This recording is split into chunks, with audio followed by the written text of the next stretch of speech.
இதுல இப்ப அதிகமாக கவலைப்பட்டு இங்க கதறுபவர்கள் அனைவரும் பாத்தீங்கன்னா ஒண்ணு ஜி ஸ்கொயர் மாப்பிள்ளைக்காக இருக்கட்டும், இல்லைன்னா அதுல கருப்பு பணத்தை கொண்டு போய் முதலீடு செய்தவர்களா இருக்கட்டும், வேற யாருக்காகவும் இருக்காது. ஜி ஸ்கொயர் மாப்பிள்ளை என்று நீங்கள் சொல்வீர் என்று சொன்னால் வேறு எந்த லாட்டரி மறுமனுக்காக புது விமான நிலையத்தை நீங்கள் கொண்டு போவீர்கள் என்று நான் கேட்க முடியுமா? ஃபுல் மூன் சேல் காலை 9 மணியிலிருந்து இரவு 12 மணி வரை ஆகஸ்ட் 27 ஒரு நாள் மட்டும். ஆச்சி மசாலா எந்த சமையலும் ருசி தேடும் ரகசியம் 20 ரூபாய். டயா பூஸ்டர் சுகரை கண்ட்ரோல் பண்ணும், உங்க ஆரோக்கியத்தை மீட்டு தரும். சர்க்கரையை கட்டுப்படுத்துறதுக்கான எளிமையான வழிமுறை, இயற்கையான வழிமுறை. அனைத்து மருந்து கடைகளிலும் கிடைக்கும். பரந்தூர் விமான நிலைய திட்டத்தை இந்த அரசு ரத்து செய்திருக்கிறாங்க. இதை பார்த்து முதலீட்டாளர்கள் தவறுலாம் நினைப்பாங்களா, நினைக்க மாட்டாங்களா? தான் இன்னைக்கு முதலீட்டாளர்களை ஈர்க்கக்கூடியதுக்கு பரந்தூர் விமான நிலையம் தான் மிக முக்கியமான இது. நான் கிட்டத்தட்ட 2000 ஏக்கருக்கு மேல அங்க எடுத்துட்டோம். மாண்பு பொதுப்பணித்துறை அமைச்சர், மாண்பு பொதுப்பணித்துறை அமைச்சர் சொல்லுங்க. மாண்புமிகு பேரவைத் தலைவர் அவர்களே, பரந்தூர் விமான நிலையமா இல்லை விவசாயிகள் கண்ணீரானா? எங்கள் தலைவர் விவசாயிகள் கண்ணீர் பக்கம் தான் நிற்பார். இதை உறுதியாக சொல்றோம். மாண்பு முதலமைச்சர் நேற்றே சொல்லியிருக்காரு, கூடிய விரைவில் விமான நிலையத்துக்கான இடம் கூடிய விரைவில் அறிவிக்கப்படும்ங்கிறதும் சொல்லியிருக்கிறாரு. ஆனால் எங்களுடைய தலைவருடைய முதல் பிரச்சாரம் காலடிப்பட்டது விவசாயிகளுடைய கண்ணீருக்காக. விவசாயத்திற்காக குரல் கொடுக்கும் சொல்லக்கூடிய டெல்டாவில் பிறந்தவர்கள் நாங்கள் சொல்லக்கூடியவர்கள் பரந்தூருடைய விவசாயிகளுக்கு எதிராக, பரந்தூர் மட்டுமல்ல, திருவண்ணாமலையில் மேல்மா விவசாயிகளுக்காக குண்ட சட்டம் போட்டது திமுக. அப்ப இன்றைக்கு விவசாயிகள் மட்டுமல்ல, ஒட்டுமொத்த நீர்வளமும் எத்தனை ஏரிகள் என்பது இருக்குங்கிறது மூத்த உறுப்பினருக்கு தெரியுமா? கிட்டத்தட்ட 200க்கும் மேற்பட்ட தமிழகத்தில் மிக அதிக ஏரிகள், 381 நிறைந்த மாவட்டம், ஏரிகள் நிறைந்த மாவட்டம். அப்ப 381 ஏரிகளை பத்தி அவங்க பேசுனதில்லை, மக்களுடைய குரலுக்கு பேசுனதில்லை. நேற்றே தெளிவா சொல்லியாச்சு. சென்னை விமான நிலையத்தோடைய இன்னைக்கு இருக்கக்கூடிய பங்கு என்ன, அதை அடுத்த லெவல்ல கொண்டு போறதுக்கான அரசினுடைய நிலைப்பாடு என்ன, எல்லாம் சொல்லியாச்சு. ஆனால் நேற்றிலிருந்து திமுக இந்த விமான நிலையம் இல்லைன்னா தமிழகத்தோட முதலீடே போயிடும், இண்டஸ்ட்ரி டிபார்ட்மெண்ட்டே இருக்காது. முன்னாள் அமைச்சராக இருக்கக்கூடிய இண்டஸ்ட்ரி மினிஸ்டர் திமுக எல்லாரும் சொல்றாங்க. இண்டஸ்ட்ரி வர்றதுக்கு முக்கியமான காரணம் என்ன தெரியுங்களா? Single window system. ஊழல் இல்லாத ஒரு அமைச்சர், ஒரு முதலமைச்சர், ஒரு அரசாங்கம், எந்த நிறுவனம் இருந்தாலும் முதலமைச்சர் இன்னைக்கு நேரடியாக சந்தித்து எந்த இன்வெஸ்ட்மெண்ட் இருந்தாலும் வாங்க, நானே எல்லா துறையிலையும் எந்த விதமான ஹடில்ஸும் இல்லாம சிங்கிள் விண்டோ சிஸ்டத்துல 45 நாள்ல எல்லா பர்மிஷனும் வாங்கி கொடுக்கறோம்னு சொல்லக்கூடியவர் சிஎம். அப்படிதான் ஒவ்வொரு துறையில நடந்துட்டு இருக்காரு. அதனால நேத்து கூட ஒன்று நடந்துச்சு. இதே அண்ணன் ஆஸ்டின் தான் நம்மளுடைய சட்டமன்ற உறுப்பினர் வேலுமணி அண்ணன் ஜி ஸ்கொயர் நிறுவனத்தை பத்தி சொன்ன உடனே திடீர்னு டக்குன்னு எந்திரிச்சார். அந்த ஜி ஸ்கொயர் நிறுவனத்தை பத்தி ஏன் பேசுறீங்க அப்படின்னு மாண்பு முதலமைச்சருக்கு நாங்கள் கோரிக்கை வைக்கிறோம். இந்த பரந்தூர் விமான நிலையம் பண்ணும் பொழுது டிபிஆர் ப்ராஜெக்ட் அரசுக்கு மட்டும்தான் தெரியும், டீடைல் ப்ராஜெக்ட் ரிப்போர்ட் அரசுக்கு மட்டும் தெரியும். அந்த டீடைல் ப்ராஜெக்ட் ரிப்போர்ட் வரதுக்கு முன்னாடியே ஒரு கட்சி சார்ந்தவர்கள், நான் எந்த கட்சி பேரையும் சொல்லல, ஒரு கட்சி சார்ந்தவர்கள் அந்த நிலத்தை சுத்தி லேண்ட வாங்கி மிகப்பெரிய ரியல் எஸ்டேட் மோசடி நடந்திருக்கு. அதை ரிஜிஸ்ட்ரேஷன் டிபார்ட்மெண்ட்ல சொல்லி அந்த ரியல் எஸ்டேட் மோசடி, இந்த பரந்தூர் விமானம் எதுக்காக உருவாக்கப்பட்டதுன்னா இந்த ரியல் எஸ்டேட்டுக்காக தான். அப்ப இதை நாங்கள் பதிவு செய்கிறோம். விவசாயிகளுக்காக, விவசாயிகளோட கண்ணீருக்காக கிட்டத்தட்ட 2 போகம் அங்க விவசாய உற்பத்தி பண்ணிட்டு இருக்காங்க. 2 போகம், இத்தனை ஏரி இருக்கு, 381 ஏரிகள் இருக்கு. இதுக்காக விவசாயிகள் பக்கம் நிக்கிறதுக்காக தான் இது கேன்சல் செய்யப்பட்டதை தவிர இதுல எங்களுக்கு எந்த விதமான அரசியல் உள்ளிடும். எழுதி வச்சு கொள்ளுங்கள், 5 வருஷம் கழிச்சு வெள்ளை அறிக்கை நாங்க உரத்துக்கு ரெடி. உங்களோட 10 மடங்கு இங்க பொருளாதாரம் வந்திருக்கும். ஏனால் ஊழல் இல்லாத ஒரு ஆட்சி எங்களோட முதலமைச்சர் கொடுப்பாரு. இதற்காக எல்லா இண்டஸ்ட்ரியும் வரும். 45 நாள் 60 நாளுக்குள்ள சிங்கிள் விண்டோ சிஸ்டத்தை முதலமைச்சர் உருவாக்கி இருக்காங்கிறத பதிவு பண்றோம். தங்கம் தெரஸ் அவர் பேசுங்க. தங்கம் தெரஸ் மாண்பு முன்னாள் முதலமைச்சர் எடப்பாடி கே பழனிசாமி. மாண்புமிகு பேரவைத் தலைவர் அவர்களே, விமான விரிவாக்கத்திற்காக பரந்தூர் விமான நிலையத்தை அங்கே நிலம் எடுக்கின்ற ஒரு சூழ்நிலை ஏற்படுகின்ற பொழுது மாண்பு முதலமைச்சர் அவர்கள் அந்த திட்டத்தை ரத்து செய்து விட்டார்கள். அதில் எந்த ஒரு மாறுபட்ட கருத்தும் கிடையாது. ஆனால் அதற்கு 5740 ஏக்கர் நிலம் தேவைப்படுவதாக கருதி சுமார் 90% நிலம் கையகப்படுத்தப்பட்டதாகவும் 90% நிலத்திற்கு நிலத்தினுடைய உரிமையாளருக்கு இழப்பீட்டுத் தொகை கொடுத்துட்டாங்க. இப்போ இந்த எடுக்கப்பட்ட நிலத்தை என்ன செய்ய போறீங்க? இல்லை விவசாயிட்டே கொடுத்துறீங்களா? இழப்பீட்டுத் தொகை கொடுத்தாச்சு, அதை மறுபடியும் திரும்பி பெற முடியாது நில உரிமையாளர்கிட்ட. அதற்கு அரசுடைய விளக்கம் தேவை. மாண்புமிகு சட்டத்துறை அமைச்சர். மாண்புமிகு பேரவைத் தலைவர் சொல்லி அவர்களே, இந்த திட்டத்திற்கு மொத்தமாக 5846 ஏக்கர் தேவைப்பட்டது. அதுல பாத்தீங்கன்னா பட்டா நிலங்கள் 3774 ஏக்கர் பட்டா நிலங்கள். அதுல அக்ரிகல்ச்சர் லேண்ட், அதாவது விவசாய நிலங்கள் 3 போகங்கள் விளையக்கூடிய விவசாய நிலங்கள் 2681 ஏக்கர் விவசாய நிலங்கள் இருந்தது. ஸோ அரசு நிலங்களாக இதுல காட்டப்பட்ட நிலங்கள் 1972 ஏக்கர் அரசு நிலங்களாக காட்டப்பட்டது. இதுல கிட்டத்தட்ட 1558 ஏக்கர் வாட்டர் பாடிஸ், அதாவது நீர்நிலைகள். அதுல பெரும்பாலும் பெரிய நீர்நிலைகள், பெரிய ஓடைகள் எல்லாம் இந்த அரசு நிலமாக காட்டப்பட்ட 1972 ஏக்கர்ல 1558 ஏக்கர் நீர்நிலைகள் காட்டப்படும். இது வரைக்கும், அதாவது 90%, நேத்தே பேட்டியில் அண்ணன் தங்கம் தென்னரசு அவர் பலர் சொல்லியிருந்தாங்க, 90% நிலங்கள் கையகப்படுத்தணும். அப்படி கையகப்படுத்தப்படவில்லை. இது வரைக்கும் 1802 ஏக்கர் மட்டும்தான் கையகப்படுத்தப்பட்டுள்ளது. அதாவது 48% மட்டும்தான் கையகப்படுத்தப்பட்டுள்ளது. மீதியெல்லாம் கையகப்படுத்தவில்லை. அதுலயும் பார்த்தீங்கன்னா ஏகனாபுரம், இந்த காரை, தண்டலம், சிறுவள்ளூர் போன்ற கிராமங்களில் 1 சென்ட் நிலம் கூட கையகப்படுத்தப்படவில்லை. அதெல்லாம் கையகப்படுத்தாமல் இருக்கு. இதுல இன்னொரு விஷயம் எல்லாரும் புரிஞ்சுக்கணும்னா, நேத்தே முதல்வருடைய அறிக்கையில ரொம்ப தெளிவாக சொல்லப்பட்டிருக்கு. எப்படின்னா, இது வரைக்கும் நம்மளுடைய கரண்ட் கெப்பாசிட்டி, அதாவது 30 மில்லியன் பேசஞ்சர்ஸை ஹேண்டில் பண்ற கெப்பாசிட்டி இப்ப இருக்கிற கரண்ட் ஏர்போர்ட்டுக்கு இருக்கு. அது இல்லாமல் டெர்மினல் 3 கம்ப்ளீட் ஆச்சுன்னா இன்னொரு 5 மில்லியன், அதாவது இது ரெண்டும் சேர்த்தால் 35 மில்லியன் கெப்பாசிட்டியை நம்ம அடைவோம். அது இல்லாமல் டெர்மினல் 5, அதாவது நார்த் வெஸ்ட்ல டெர்மினல் 5க்கு நம்ம கம்ப்ளீட் பண்ணி முடிச்சோம்னா, திட்டமிடப்பட்டு முடிச்சோம்னா, கூடுதலாக 20 மில்லியன் பேசஞ்சர்ஸை ஒரு வருஷத்திற்கு கையாளக்கூடிய கெப்பாசிட்டி வரும். அதாவது வருஷத்திற்கு 55 மில்லியன் கெப்பாசிட்டி நம்ம கையாளக்கூடிய திறமை இப்ப இருக்கிற கரண்ட் ஏர்போர்ட்லேயே டெர்மினல் 3, டெர்மினல் 5 முடிச்சோன்னா இருக்கும். இது எப்படின்னா, இப்ப இருக்கிற பெங்களூர் ஏர்போர்ட் 4.5 மில்லியன் பேசஞ்சர்ஸ் ஒரு வருஷத்துக்கு ஹேண்டில் பண்றாங்க. அதை விட 10 மில்லியன் அதிகமாகவே ஹேண்டில் பண்ணக்கூடிய அளவுக்கு திட்டமிடல் முடித்த பிறகுதான் இது குறித்த அறிக்கையை முதல்வர் அவர்கள் தெரிவித்தார். அதாவது இப்ப இருக்க கரண்ட் ப்ராஜெக்ட்ல நிறைய தவறான தகவல் கொடுக்கப்பட்டிருக்கு. அதாவது என்விரான்மெண்டல் கிளியரன்ஸ் வாங்கிட்டோம்னு சொல்லியிருக்காங்க. கிடையாது, என்விரான்மெண்டல் கிளியரன்ஸ் வாங்கப்படவில்லை. அதாவது என்விரான்மெண்டல் இம்பாக்ட் அசஸ்மெண்ட் கூட இதுக்கு பண்ணல. இது அதுவே பண்ணாமல் என்விரான்மெண்டல் கிளியரன்ஸ்லாம் வாங்க முடியும். என்விரான்மெண்டல் கிளியரன்ஸ்லாம் இது வரைக்கும் வாங்கப்படவில்லை. மிகவும் அதுல நிறைய வாட்டர் பாடிஸ் இருக்கு. அதனாலதான் இந்த திட்டம் 5 ஆண்டுகளாக, அதாவது அதிமுக காலத்தில் ஆரம்பிக்கப்பட்டாலும் 5 ஆண்டுகளாக எந்தவித நகர்வும் இல்லாமல் இருந்ததுக்கு முக்கிய காரணம் பெரும்பாலும் நீர்நிலைகள், விவசாய நிலங்கள், 3 போகம் விளையக்கூடிய நிலங்கள். இதுல இப்ப அதிகமாக கவலைப்பட்டு இங்க கதறுபவர்கள் அனைவரும் பாத்தீங்கன்னா, ஒண்ணு G-Square மாப்பிளைக்காக இருக்கட்டும், இல்லைன்னா அதுல கருப்பு பணத்தை கொண்டு போய் முதலீடு செய்தவர்களா இருக்கட்டும், வேற யாருக்காகவும் இருக்காது. கண்டிப்பாக விவசாயிகளை மட்டும்தான் கணக்கில் வைத்துக் கொண்டு இது செய்யப்பட்டிருக்குது. வேற யாருக்காகவும் இல்லை. யாரு பேசுறீங்க? யாரா ஒருத்தர். மாண்பு தங்கம் தென்னரசு அவர்கள். மாண்பு தங்கம் தென்னரசு அவர்கள். தங்கம் தென்னரசு அவர்கள். பேரவைத் தலைவர் அவர்களே, பேரவைத் தலைவர் அவர்களே, விவாதம். பேரவைத் தலைவர் அவர்களே, நீங்க முடிச்சிருங்க. முடிங்க. பேரவைத் தலைவர், சட்டத்துறை அமைச்சர் எல்லாத்திற்கும் இங்க பாருங்க, எல்லாத்திற்கும் எந்திரிக்க வேண்டியது. இது ஒண்ணு பிடி பீரியட் இல்ல, எல்லாத்துக்கும் எந்திரிச்சு உட்கார அளவுக்கு. G-Square மாப்பிள்ளைன்னு சொன்னா என்ன தவறு இருக்கு? G-Square மாப்பிள்ளைன்னு ஊரே சொல்லுச்சு, என்ன தவறு இருக்கு? இது எல்லாத்துக்கும் எந்திரிச்சு உட்காருக்கு. இது ஒண்ணு பிடி பீரியட் இல்ல. உட்காருங்க, பேசலாம். உட்காருங்க. மாண்புமிகு தங்கம் தென்னரசு அவர்கள்.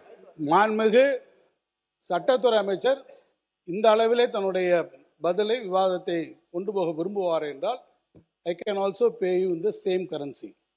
G-Square மாப்பிள்ளை என்று நீங்கள் சொல்வீர் என்று சொன்னால், வேறு எந்த லாட்டரி மருமனுக்காக புது விமான நிலையத்தை நீங்கள் கொண்டு போவீர் என்று நான் கேட்க முடியுமா? நான் கேட்கவா? நான் கேட்கிறேன்.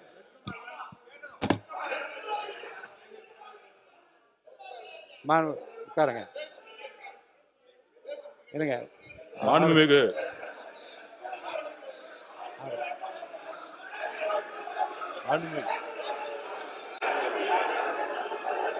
உட்காருங்க. அவரு தான் பேசணும். மாண்புமிகு பேரவைத் தலைவர் அவர்களே, உட்காருங்க. பேச அனுமதிக்கிறேன்.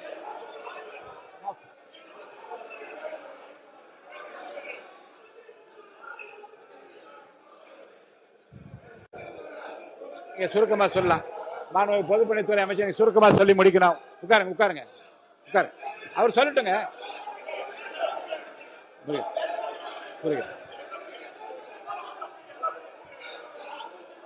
மாண்புமிகு அவருக்கு முடிச்சிட்டுமே.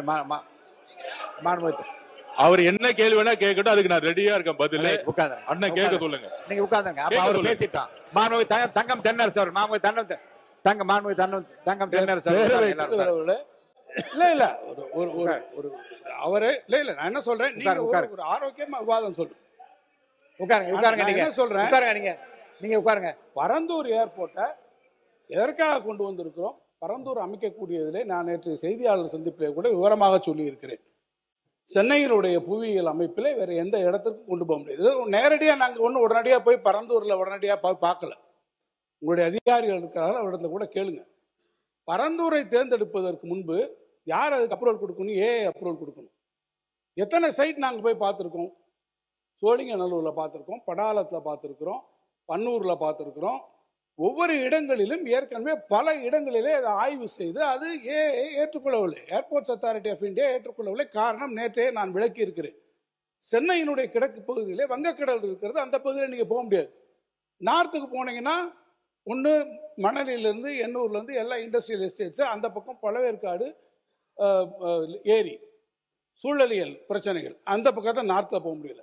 சவுத்துக்கு போகிறீங்க, சோழிங்கநல்லூர் போய் பார்க்குறீங்க, அது தாம்பரம் ஏர்பேஸோட நேராக வருது. அதோட ஏர் ஸ்பேஸுக்குள்ளே நம்ம வைக்க முடியலை. ஏன்னா பிகாஸ் அது டிஃபென்ஸ் இதுக்குள்ளே இருக்குது. அடுத்து தள்ளி போனீங்கன்னா அந்த பக்கம் கல்பாக்கம் அனல் மில் நிலையம், இந்த பக்கம் போனீங்கன்னா வேடந்தாங்கல் பறவைகள் சரணாலயம், எந்த பகுதியிலும் அங்கே போக முடியல. அது ஏற்றுக்கொள்ளவில்லை. இந்த இடங்களை எல்லாம் ஏற்றுக்கொள்ளவில்லை, ரிஜெக்ட் செய்கிறார்கள். அடுத்து எங்கே வர்றோம், வெஸ்ட்டுக்கு தான் வர முடியும். வெஸ்ட் சைடில் போகும்போது தான் நம்ம 2 இடங்களை பார்க்குறோம். பன்னூர் ஒன்று பார்க்குறோம், பரந்தூர் ஒன்று பார்க்குறோம். பன்னூருக்கும் பரந்தூருக்கும் நடுவில் 2க்கும் நடுவில் நம்ம கம்பேரிசன் ஸ்டடீஸ் வருது. என்னென்ன விஷயங்களை பார்க்க முடியும், ஒன்று டெக்னிக்கல் ஃபீசிபிலிட்டி பார்க்கலாம். ஒரு இடத்த பார்க்கும்போது டெக்னிக்கல் ஃபீசிபிலிட்டி, அந்த இடங்களில் பெரிய பெரிய EHVT லைன் இருக்கா, வேற ஏதாவது பெரிய இண்டஸ்ட்ரீஸ் இருக்கா, அதை ரீலோகேட் பண்ணக்கூடிய விஷயம். இன்னொன்று மிக முக்கியமாக, ஒரு இடத்தை வருகிற போது எந்த இடமாக இருந்தாலும், எந்த தொழிற்சாலை, சிப்காட்டாக இருக்கலாம் அல்லது ஏர்போர்ட்டாக இருக்கலாம், எந்த இடமா இருந்தாலும் அடிப்படையில் நமக்கு நிலம் வேணும் இல்லையா? அந்த நிலத்தில் போகும்போது யாராவது ஒருவரை டிஸ்லோகேட் போக வேண்டும், அங்கே இருந்து மக்களை மாற்ற வேண்டும் என்றால் யார் எந்த இடத்தில் மிக குறைந்த அளவிலே மக்கள் அதனால் பாதிக்கப்படுவார் என்பதை கணக்கெடுக்கணும். அப்படி எடுக்கிற போது தான் பரந்தூரை நாம் அந்த இடத்தை தேர்வு செய்ய வேண்டிய நிலை வந்து. இன்னொன்று காஸ்ட் ஆஃப் லேண்ட், இதெல்லாமே பல காரணங்கள். இவ்வளவும் பண்ணி தான் பரந்தூர் எடுக்கப்பட்டதை தவிர மாண்புமிகு பொதுப்பணித்துறை அமைச்சர் சொன்னதை போல அதில் எந்த விதமான ஒரு உள்நோக்கங்களும் நிச்சயமாக இல்லை என்பதை நான் திட்டவட்டமாக தெரியவில்லை. இல்லை அவர் ஒன்று சொன்னார், மாண்புமிகு பொதுப்பணித்துறை அமைச்சர் அவர்கள் சொன்னார்கள்.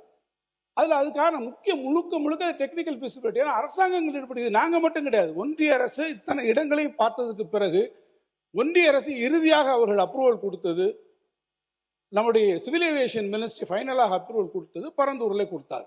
எனவே தான் பரந்தூரை நாம் எடுத்துக்கொண்டிருக்கிறோம். இப்போ நீங்கள் சொல்கிறீங்க நாங்கள் இன்னொரு இடத்த பார்க்க போகிறோம்.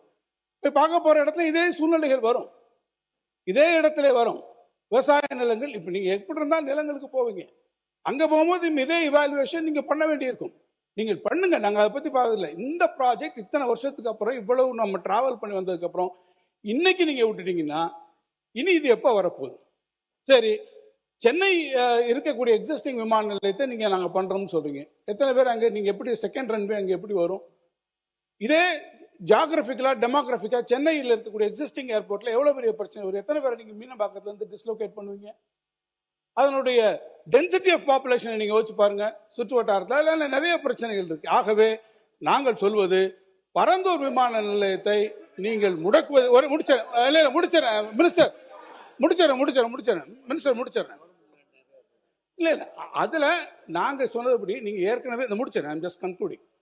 ஆக ஏற்கனவே அங்கே இருக்கக்கூடியவர்கள் ஏறத்தாழ 2500 மேல் கூட பட்டா நிலங்களை வைத்திருப்பவர்களுக்கு காம்பன்சேஷன் கொடுத்து அக்விசிஷன்லாம் முடிந்து ப்ராக்ரஸ்லாம் வந்ததுக்கப்புறம் இந்த திட்டத்தை கைவிடுவது என்பது தமிழ்நாட்டினுடைய ஒட்டுமொத்த பொருளாதார வளர்ச்சிக்கும் அது நிச்சயமாக எதிரானதாக இருக்கும். அந்த வளர்ச்சிக்கு உதவாது. நீங்கள் சொல்றபடி 1.5 ட்ரில்லியன் அமெரிக்கன் டாலர் எக்கானமி என்பதை ஒருபுறம் நீங்கள் சொல்லிக்கொண்டே இன்னொரு புறம் அதற்கு எதிராக செய்கிறது என்பதுதான் எங்களுடைய நிலைப்பாடு. அதைத்தான் நாங்கள் விளக்கிறோம். மாண்புமிகு சட்டத்துறை அமைச்சர் சட்டத்துறை அமைச்சர் மாண்புமிகு பேரவைத் தலைவர்களே, மீண்டும் அந்த தவறான தகவல் தான் பதிவு செய்யறாங்க. அவருக்கு சொல்லிட்டான். இல்ல நான் முடிச்சிட்டு போயிடுறேன். இல்ல இவருக்கு முடிச்சிடறேன். அவருக்கு சொல்லிட்டேன். பதில் சொன்ன பிறகு உங்களுக்கு அனுமதி தரேன். அனுமதி தரேன். சரி பேசு. மாண்புமிகு பேரவைத் தலைவர்களே, நான் கேட்ட வினாவுக்கு மாண்புமிகு எரிசக்தித்துறை அமைச்சர் முழுமையான விளக்கம் கொடுக்கல. ஏன்னா அங்கே பரந்தூர் விமான நிலையத்திற்கு அவர் பதிலளித்தது 48% நிலம் கையகப்படுத்திருக்கிறாங்க. அதில் 1702 ஏக்கர் நிலம் கையகப்படுத்தப்பட்டதாக அதற்கு உண்டான இழப்பீட்டு தொகை விவசாயிட்ட கொடுத்தாச்சு. இப்போ 1702 ஏக்கரை விவசாயிக்கு கொடுப்பீங்களா, இல்லது வேறு திட்டத்துக்கு பயன்படுத்துவீங்களா, இல்லது விவசாயத்திலிருந்து அந்த தொகையை பெறுவீர்களா என்ற விளக்கத்தை மாண்புமிகு எரிசக்தித்துறை அமைச்சர் விளக்க வேண்டும். மாண்புமிகு சட்டத்துறை அமைச்சர். மாண்புமிகு பேரவைத் தலைவர்களே, இதுல திரும்ப திரும்ப தவறான தகவல் கொடுத்துட்டு இருக்காங்கன்றதான் நம்ம சொன்னது. ஏன்னா 90% இருந்து 95% நம்ம அக்யூர் பண்ணி முடிச்சிட்டோம், அக்யூசேஷன் முடிச்சிட்டோம், கையகப்படுத்தி முடிச்சிட்டோம்னு சொன்னாங்க. அது கிடையாது. 48% மட்டும்தான் கையகப்படுத்தப்பட்டு உள்ளது. மீதி எல்லாம் அதுல 1500 ஏக்கர் நீர்நிலைகளாக இருக்கின்றதா நம்மளுடையது. இது